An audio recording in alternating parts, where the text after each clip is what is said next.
الحمد لله نحمده ونستعينه ونستغفره ونؤمن به ونتوكل عليه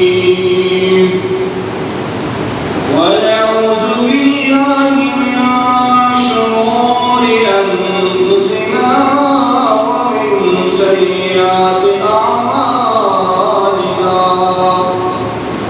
من يهده الله فلا مضل له ومن يضلله فلا هادي له ونشهد أن لا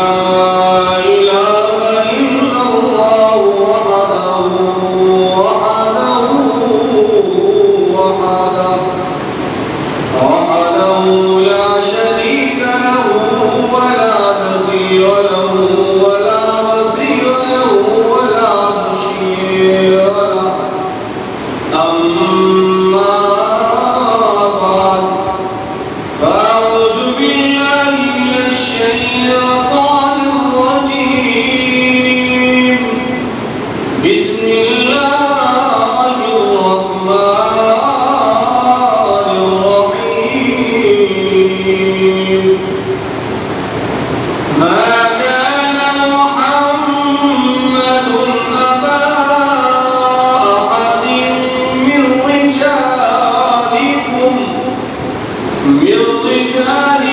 ولكن رسول الله وخاتم النبيين وكان الله بكل شيء عليما وقال الله تعالى في مقام آخر إن الله وملائكته يصلون على النبي يا أيها الذين آمنوا صلوا عليه وسلموا تسليما وقال النبي صلى الله عليه وسلم أنا خاتم النبيين لا نبي بعدي أو كما قال جس دور بنا ذاتی دنیا جس دور بنا ذاتی دنیا اب ہم زمانہ بھول گئے اور ان کو جگانا یاد رہا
تن میں جلیا نام محمد یا رب صل وسلم دائما ابدا على حبيبك خير الخلق كلهم هو الحبيب الذي ترجى شفاعته لكل حول من الأحوال مقتحمين. سبحان شوق و ذوق و محبت کے ساتھ آقا دو جہاں محمد عربی صلی اللہ علیہ وسلم کی ذات مبارکہ پہ درود پاک ہے. اللهم صل على محمد وعلى آل محمد كما صليت على إبراهيم وعلى آل إبراهيم إنك حميد مجيد. اللهم بارك على محمد وعلى آل محمد كما باركت على إبراهيم وعلى آل إبراهيم إنك حميد مجيد. میرے انتہائی والد محترام دوستوں، بزرگوں اور نوجوان ساتھیوں، میں نے آپ حضرات کے سامنے اللہ کی کلام قرآن مجید فرقان حمید میں سے چند آیات مبارکہ تلاوت کی ہے اور محمد عربی صلی اللہ علیہ وسلم کی ذخیرہ احادیث میں سے ایک احادیث مبارکہ بیان کی ہے. دعائے کہ اللہ جل جلالہ مجھ ناچیز کو سن سے بیان کرنے کی توفیق بخشے اور اس کے بعد ہم سب کو صحیح صحیح سننے کی اور اس پر عمل کرنے کی توفیق عطا فرمائے. میرے بھائیوں دوستوں، آج جمعۃ المبارک کا دن ہے. دل تو یہ چاہ رہا تھا کہ اسی جمعۃ المبارک میں قربانی کے مسائل اور فضائل بیان کیے جائیں، لیکن 2-4 دن سے اللہ نے ہمیں ایک فتح عطا فرمائی ہے. وہ تمام عاشقان رسول کو اس کی مبارکباد میں دینا چاہتا ہوں. اللہ نے ایسی اکرم نوازی کی حضور کے گستاخ حضور کی ختم نبوت میں چوری اور ڈاکہ ڈالنے والے کو اللہ نے بے نقاب کر کے دنیا میں زیر و خوال کر. تو علماء کرام کل ہماری اس کانفرنس ہوئی جس کے اندر وہ بلاد علماء کرام تھے. تو تمام مسائل کے علماء نے فیصلہ کیا ہے کہ اسی جمعۃ المبارک میں حضور کی ختم نبوت پہ گفتگو کی جائے اور اپنے سننے والے احباب کو عقیدہ ختم نبوت سنائے. وہ فتح اللہ نے ہمیں کیا عطا فرمایا. بستی جہانگیر نگر کے ساتھ ایک بستی ہے جہاں قادیانی مرزائی کافی عرصہ دراز سے انہوں نے وہاں ایک سکول کھولا تھا، المولود پبلک سکول. وہاں جو تفسیر رکھی ہوئی تھی، جو ہمارے مسلمان بچوں کو پڑھاتے، وہ قادیانی مرزے کے بیٹے کی لکھی ہوئی تھی، وہ ان کو پڑھاتے تھے. اور وہاں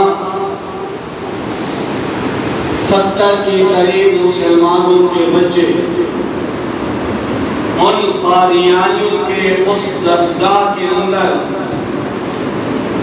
جو زیر تعلیم تھے، جو کلمہ لا الہ الا اللہ محمد رسول اللہ پڑھاتے، لیکن ان کو تصور میں مرزا قادیانی ہوئے. یعنی کہ علماء کرام اکٹھے ہوئے، نوجوان طبقہ اکٹھا ہوا میٹنگ آل پارٹیز کانفرنس ہوئی جس کے اندر حکومت وقت سے یہی مطالبہ تھا کہ یہ جو قادیانی حضور کے گستاخ ہیں، جو نبی جینا علیہ السلام کی ختم نبوت کے اندر ڈھاکہ ڈالنے والے ہیں، جو ملک اور ملت و اسلام کے دشمن ہیں، فی الفور ان کے اس سکول کو، فی الفور ان کے اس مدرسے کو، فی الفور ان کے اس عبادت گاہ کو بند کیا جائے۔ لیکن اللہ کے فضل و کرم سے صبح 10 بجے کے قریب ہمارے ڈی سی صاحب اور ڈیپو صاحب فی الفور کمیٹی تشکیل کی اور جا کر اس کی پوری انتظام اور پورے کے پورے نظام کو سیل کر کے رکھا۔ اب پھر ہمارا مطالبہ جو کل ہم نے تمام مکاتب فقہ کے علماء اور وکلاء برابر بیٹھ کر طے کیا، کیونکہ یہ توہین رسالت کے مرتکب ہوئے 95 کے تحت ان کے اوپر افعال کٹی جائے، ان کے اوپر مکمل دفعات لگے جائیں، کیونکہ حضور کی ختم نبوت کے اندر کسی قسم کا ہمیں کمپرومائز نہیں چاہیے۔ یاد رکھو، جب بات بھائیوں کی آتی ہے تو جھگڑا بھی چلتا ہے، لڑائی بھی چلتی ہے۔ جب وہ بھائی دیکھتے ہیں ہمارے باپ کی پگڑی لوگوں کے ہاتھوں سے محفوظ نہیں، ہمارے باپ کی پگڑی اچھل رہے ہیں لوگ، چاہے ان کے اختلاف جتنے بھی ہوں، ان کے باپ کی اپنی پگڑی کی تحفظ کے لیے سارے بھائی اکٹھے ہو جاتے ہیں۔ نبی جینا علیہ السلام اگر ہم اس کا تحفظ نہ کر سکے تو اللہ فرشتوں کے ذریعے بھی کرا سکتا ہے، اللہ قبیلی مکروں کے ذریعے بھی کرا سکتا ہے، لیکن میرے اور آپ کے ایمان کی بات ہے، نبی جینا علیہ السلام قیامت کریں، میدان محشر جب سجا ہوگا، رب مصطفیٰ صلی اللہ علیہ وسلم اپنے امتی کو کہے فلاں بن فلان اگر میری ختم نبوت کا مسئلہ آیا تھا، میری نبوت کے اوپر انہوں نے ڈاکہ ڈالا تھا، ان مرزائیوں نے میری ختم نبوت کی گستاخی کی تھی، میں نے تیرے لیے دن رات رو رو کر دعائیں مانگی، تو نے میرے لیے کیا کر کے آیا؟ پھر مسلمانوں حضور کو کیا چہرہ دکھائیں گے، حضور کو کیا منہ دکھائیں گے کہ اللہ کے فضل و کرم سے ان کی جو جہاں سے وہ تبلیغ کرتے الحمدللہ وہ مکمل سیر ہو چکا ہے، اور ایک شہر اقبال مرزائی جس نے ڈھاک کے اوپر ایک پھٹی لگائی ہوئی ماشاءاللہ کی، ہمیں پتا چلا انتظامیہ کے پاس گئے، یہ میری اور آپ سب کی ذمہ داری ہے، یہ ہمارا عینی حق ہے، حضور کے گستاخ ہیں، نبی علیہ السلام کی ختم نبوت میں ڈاکہ ڈالنے والے ہیں، ہمارا حق ہے عین کے مطابق وہ اسلام کی کوئی چیز بھی اپنے پاس نہ رکھ سکتے ہیں، نہ اپنے گھر میں کوئی چیز لکھ سکتے ہیں۔ تو پھر فور ان کی پھٹی وہ اتر گئی۔ پھر ہم نے ایک اور مہم چلائی ہوئی ہے، شہزاد۔ یہ تو آپ مانتے ہیں ہر معاملہ اور ہر ملک کی جو ریڑھ کی ہڈی ہوتی ہے وہ معیشت ہے، اور قادیانی جتنے بھی ان کے پروجیکٹ ہیں، جتنے بھی ان کے معاملات ہیں، ان کا جو 10 حصہ بجٹ کا ہے وہ ان کو تبلیغ میں جاتا ہے کہ تم جا کر مسلمانوں کو بار بلاؤ اور ان کو عقیدہ ختم نبوت سے پہنچاؤ۔ تو یہ شیزان کمپنی قادیانی کی ہے، مرزائیوں کی ہے، آپ اس سے مکمل بیکار کریں۔ غازی ختم نبوت، مجاہد ختم نبوت کے بارے میں آتا ہے، پابند سلاسل ہیں، قید خانے کے اندر ہیں، اس وقت کا جیلہ کہتا ہے مجاہد ختم نبوت تیرے باپ کا انتقال ہو چکا ہے، اگر تجھے اپنے باپ کا آخری دیدار کرنا ہے، اپنے باپ کا آخری چہرہ دیکھنا ہے تو مرزا قادیانی کو لعنت کہہ بھیجنا چھوڑ دے، قادیانیوں کے خلاف تقاریر کہنا چھوڑ دے،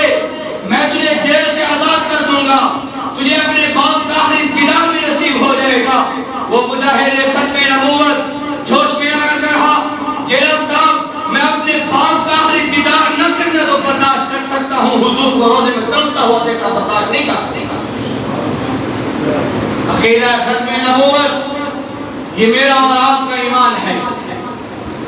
ایک بڑا شاعر تھا اختر شیرانی، جو شراب کے اندر دھت تھا اور پیالہ شراب کو اس کے ہاتھ میں تھا۔ لوگ انہیں پوچھتے رہے فلاں شاعر کیسا ہے، فلاں شاعر کیسا ہے، وہ ان کی تقریر کرتا رہا۔ پھر ایک آدمی نے پوچھا شیرانی محمد عربی صلی اللہ علیہ وسلم کے بارے میں کیا کہتا ہے؟ اس نے سوچا ابھی یہ شراب کے اندر دھت ہو چکا ہے، نشہ اس پر غالب آ چکا ہے، اب یہ گستاخی کرے گا۔ اس نے وہی پیالہ اس کے منہ پر دے مارا، کہا میں شرابی ضرور ہوں، حضور کا گستاخ نہیں۔ کہا میری ایک چیز بچی ہے جو میں نے سہارے میں بیٹھا ہوں کہ کل قیامت کے دن میری شفاعت کرے گا، اس میں بھی طاقت ڈالنا چاہتا ہوں۔ مسلمان آج کا اتنا کمزور ہو چکا ہے، ہمارے ارد گرد کے اندر قادیانی اتنا تیزی سے پھیل رہے ہیں۔ ہم کہتے ہیں یہ مولوی کا کام ہے، یہ مولوی کا کام نہیں۔ لا الہ الا اللہ محمد رسول اللہ، جس نے پڑھا ہے اس کے ذمہ ختم نبوت کا تحفظ کریں، دفاع ہے۔ اور تمام احباب بیٹھے ہیں، حکومت کے ساتھ بھی منسلک ہیں، افسران حضرات بھی بیٹھے ہیں۔ ایک ہماری مساجد کا مسئلہ آیا ہوا ہے کے اندر، جو 40 سال سے مسجد آباد ہے، اب حکومت اسے گرانا چاہتی ہے، اب اسے حکومت گرانا چاہتی ہے۔ میرے بھائی اور دوستو، اگر اس ملک کے اندر مساجد مدارس نہ رہے تو پھر میری اور آپ کی عزت، پھر میرے اور آپ کے سر میں ٹوپی اور پگڑی یہ بھی تحفظ میں نہیں رہے گی، اس کو بھی تذلیل کر دیں گے۔ اور منظر کا معاملہ آیا ہوا ہے، حضور علیہ السلام نے کیا فرمایا؟ میں بت گرانے آیا ہوں، میں بتوں کو ختم کرنے آیا ہوں، میں بتوں کا نام و نشان مٹانے آیا ہوں، توحید لا الہ الا اللہ محمد رسول اللہ کا درس دینے آیا ہوں۔ آپ کو اتنی ہمدردی کیوں ہو چکی ہے؟ ہندوستان کے اندر 2 مہینے پہلے ہمارے علماء کرام، مساجد کے امام، ان کی دہلی کے اندر آنکھیں نکالی گئی، ان کے قرآن چلائے گئے، مساجد چلائی گئی، احادیث رسول چلائی گئی، قرآن چلتا نظر آتا رہا۔ کشمیر کے اندر مسلمان ماں بہن کی عزت ان کافروں کے ہم محفوظ نہیں، عراق و شام کے اندر محفوظ نہیں۔ ہم کہتے ہیں ہمارے ملک کے اندر منظر آ جائے۔ خدا اپنے اللہ سے ڈرو۔ میں نے اور آپ نے جب مرنا ہے، کسی پارٹی نے ہمیں نہیں بچانا، جس کے بھی ہم ووٹر ہوں، جس کے ساتھ بھی ہمارا تعلق ہو، تعلق یاد رکھو ہمارا احساس تک ہے، جب سانس بکھے رہے گی، قبر کے اندر جائیں گے، ہمارا تعلق دنیاوی لحاظ سے ہمیں کچھ بچا سکتا ہے نہ کام آئے گا، تو اسلام کے نام پہ تعلق ہے وہ کام آئے گا۔ غازی المدین کو دیکھو، کوئی مولوی نہیں تھا، کوئی عالم نہیں تھا، کوئی محدث نہیں تھا، ایک عام صحابی تھا، حضور کی محبت تھی، عاشق رسول تھا، سید اللہ شاہ بخاری۔ تقریر شروع کی، کہا کہ ابھی وہ گلا حضور کا گستاخ ابھی زندہ ہے، لاہوریو تمہاری غیرت مر چکی ہے۔ تقریر شروع تھی، سید صاحب جوش میں تھے، تہجد کا وقت ہوا، جب اس نے اعلان کیا سید اللہ شاہ بخاری نے، لاہوریو حضور کا گستاخ زندہ ہے، تم ابھی تک بیٹھے ہوئے ہو۔ حضور علیہ السلام روزے کے اندر دیکھو کس حالت میں ہے، تو اس آدمی نے پلو کے اندر اس کا سر لے کر سید اللہ شاہ بخاری کے سامنے ڈال کر کہا، سید صاحب لاہوری غیرت مند ہے، حضور کی تحفظ کرنے کے لیے تیار ہے۔ راجہ پور کے غیور نوجوانوں، بجائے فیس بک پہ، بجائے اور دنیا کے معاملے میں، اپنے حضور کی محبت کا تقاضا کرو، اپنے حضور سے محبت کرو، قادیانیوں سے، مرزائیوں سے مکمل نفرت کرو۔ بریلوی، وہابی، سنی، اہل تشیع یہ مسلکی ہیں، لیکن قادیانی سب سے بڑا دجال ہے، کافر سے بھی بڑا کافر ہے، مرتد، اس کائنات کے اندر خنزیر سے بھی زیادہ دنیا کے اندر بوجھ ہے۔ ہاں اگر یہ کلمہ پڑھ لیں، میرے محبوب کو اپنا محبوب مان لیں، میں اللہ کے گھر میں کہتا ہوں، میں ان کی جوتے لیکن جو حضور کا گستاخ ہے ہمارا اس کے ساتھ کوئی واسطہ نہیں. جو حضور کے ساتھ نفرت کرتا ہے، جو حضور کو آخری نبی نہیں مانتا، میرا مکمل اس سے نفرت ہے. آپ بھی مسجد کے اندر اپنے اللہ کو حاضر ناظر کر کے کہو کہ ہم نے قادیانیوں سے نفرت کرنی ہے. ان کے جتنے بھی پروجیکٹ ہیں، جتنے بھی ان کی اشیاء ہیں ہم نے لینی ہے، اور دوستوں کو کہنا ہے بھائی ان سے بیکار کرو، کیونکہ اسی کے ذریعے ہمارے نبی علیہ السلام کی ختم نبوت میں داخل. تیار ہو اس کے لیے تمام احباب؟ خدا را اللہ نے یہ ملک دیا ہے، کس بنا پر دیا ہے؟ لا الہ الا اللہ محمد رسول اللہ. جب اس ذات کا یہاں تقدس نہ رہا، جب اس ذات کا یہاں تحفظ کے لیے کوئی نہیں کھڑا ہوا، تو پھر دوستو پھر یہ ملک اور سمتوں میں چلا جائے گا. اس ملک کی بنا محمد عربی صلی اللہ علیہ وسلم کے نام پر رکھی گئی. آپ کو بھی میں یہ گزارش کرتا ہوں کہ قادیانیوں سے نفرت کریں، اپنے بچوں کو صحیح مانیں. جن قاری صاحب مدارس کے ساتھ آپ کی وابستگی ہے، جس علماء کے ساتھ آپ کی وابستگی ہے، صحیح عقائد والے ہیں، ان کے ساتھ اپنے بچوں کو جوڑو تاکہ وہ اپنے بچوں کی صحیح معنی پرورش کر سکیں. جب ایسے چھوڑ دے گے تو ہمارے ایک صحابی کے بیٹے کا بھی یہی حال ہے. اس کو وہاں چھوڑ دیا، مرضی کی زندگی گزاری، حتیٰ کہ وہ قادیانیوں کے ہاتھ میں آیا، ابھی وہ جیل میں پڑا ہوا ہے. راجن پور کے صحابی کا بیٹا. میرے بھائیو دوستو، یہی وجہ ہے کہ جب ہم اپنی اولادوں کو کسی صحیح بندے کے ہاتھ میں نہیں دیں گے، حشر پہ انجام نہیں ہوگا. خدا اپنے حال میں رحم کریں اور اللہ سے توبہ بھی مانگیں، اور قادیانیوں سے نفرت بھی کریں، اور اہل بیت سے جو نفرت کرتا ہے ان سے بھی نفرت کریں، جو صحابہ سے نفرت کرتا ہے ان سے بھی نفرت کریں، جو اولیاء اللہ سے نفرت کرتا ہے ان سے بھی نفرت کریں. اللہ سے دعا ہے کہ اللہ عمل کرنے کی توفیق عطا فرمائے، اور اللہ تبارک و تعالی ہم سب کو حضور کی ختم نبوت کی تحفظ کرنے کی توفیق عطا فرمائے.